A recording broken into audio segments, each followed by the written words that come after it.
Menteri Dalam Negeri Republik Indonesia Muhammad Tito Karnavian resmi melantik Bustami Hamzah sebagai penjabat Gubernur Aceh, menggantikan Ahmad Marzuki.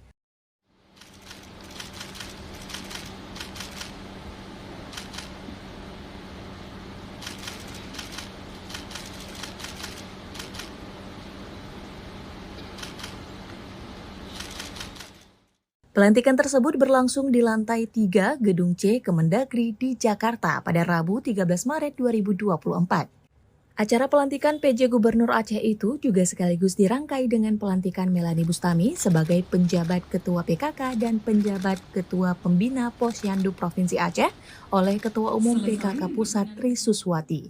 Dalam sambutannya, Menteri Dalam Negeri Muhammad Tito Karnavian mengatakan penjabat gubernur memiliki kewenangan yang hampir sama dengan gubernur definitif. Tito berharap amanah yang diberikan kepada Bustami dapat dijalankan dengan sebaik-baiknya untuk kemajuan Aceh. Menurutnya, masih banyak PR yang harus diselesaikan di Aceh. Tugas penting PJ Gubernur baru untuk merealisasikan PON yang akan digelar di Aceh pada bulan September 2024 ini.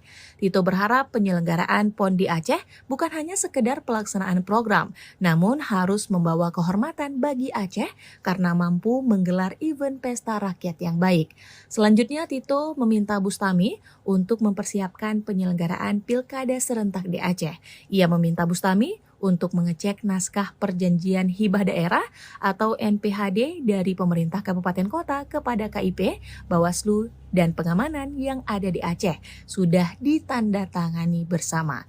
Dalam kesempatan itu, Mendagri Tito Karnavian juga menyampaikan ucapan terima kasih kepada Ahmad Marzuki atas pengabdiannya selama menjabat sebagai PJ Gubernur Aceh. Bapak Ahmad Marzuki mendapatkan pengalaman luar biasa sebagai penjabat gubernur dalam waktu yang panjang, pungkas Tito Karnavian.